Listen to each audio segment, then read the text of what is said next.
முத்துவேல் ஃபேமிலியில் எல்லாரும் பொண்ணு வீட்டுக்கு கிளம்புறாங்க. முத்துவேல் வடிவு நகை போட்டுட்டு வான்னு சொல்கிறாரு. வடிவு லாக்கரில் இருக்குங்க அப்படின்னு சமாளிச்சிடுறாங்க. காந்திமதி அங்கங்கே திருட்டு போகுது, நான் தான் போய் வைக்க சொன்னேன்னு சொல்கிறாங்க. மாறி என் நகையை போட்டுக்கோங்க அக்கான்னு சொல்லி கொடுக்குறாங்க. எல்லாரும் கிளம்புறாங்க. பழனியும் கதிரும்.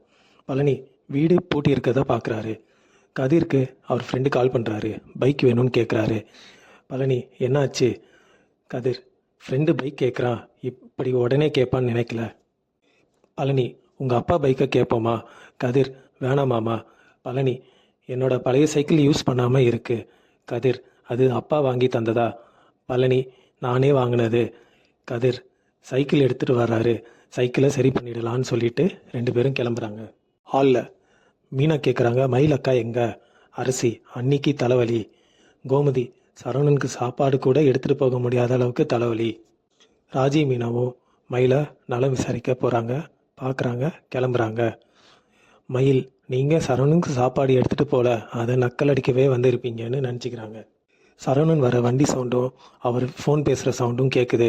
மயில் போய் தூங்குற மாதிரி நடிக்கிறா. சரவணன் வராரு. உன் உடம்பு எப்படி இருக்கு? ஓ தூங்கிட்டாலோ அப்படின்னு நினச்சி கிளம்புறாரு. ராஜியும் மீனாவும் வாசல்ல. மீனா எங்கே உங்கள் அப்பத்தாவை காணோம்? திண்ணையே அமைதியாக இருக்குது. செந்திலும் பழனியும் வராங்க. மீனா வாங்க சாப்பிடலாம். பழனி கதிரும் வரட்டும். கதிர் இன்னைக்கு சீக்கிரம் வந்துடுவான். முதல் நாளில் சைக்கிளில் போய் டெலிவரி பண்ணுறான். கதிர் வராரு. மீனா என்கிட்ட கொஞ்சம் பணம் இருக்குது, பைக் வாங்கிக்கிறீங்களா? கதிர் வேணாம் அண்ணி, வாங்க எல்லாரும் ஒன்றா சாப்பிடலாம். ராஜி கண் கலங்கி நிற்கிறாங்க. இதோட எபிசோடு இங்கே முடியுதுங்க.